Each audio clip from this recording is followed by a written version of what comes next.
അദ്ദേഹം ഇതുപോലത്തെ കടിച്ചാ പൊട്ടാത്ത ഒരുപാട് പാട്ടുകൾ ഉണ്ടാക്കിയിട്ടുണ്ടല്ലോ. അപ്പൊ ചേച്ചിയുടെ ഫേവറേറ്റ് കോമ്പോസിഷൻ ഏതാണ് ഇദ്ദേഹത്തിന്റെ?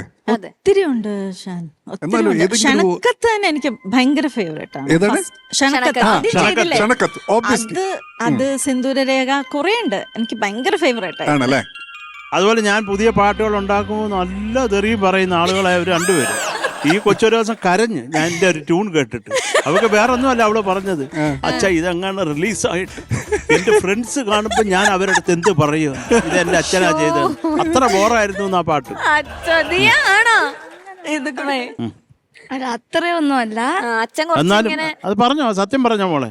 Be true, B yourself. അതെ, ചില പാട്ട് അച്ഛന്റെ രീതിയിൽ ഇല്ലാതിരിക്കുമ്പോ ഒരു ചെറിയ കൺസ്ട്രക്റ്റീവ് ക്രിറ്റിസിസം അത്രേ ഉള്ളൂ. അത്രല്ലേ ഉള്ളൂ. എന്റെ മോനൊക്കെ പറയും, എന്റെ പൊന്നു പപ്പ ഇതൊന്നും ദയവ് ചെയ്ത് ഇറക്കരുത്. ഞാൻ അപ്പൊ തന്നെ പെൻഡ്രൈവ്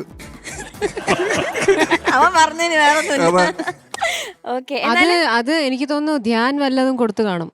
അങ്ങനെ ശരിയായിരിക്കും കേട്ടോ. കാരണം ഒരു മകളും മകനും അച്ഛന്റെ നാശം ആഗ്രഹിക്കൂല.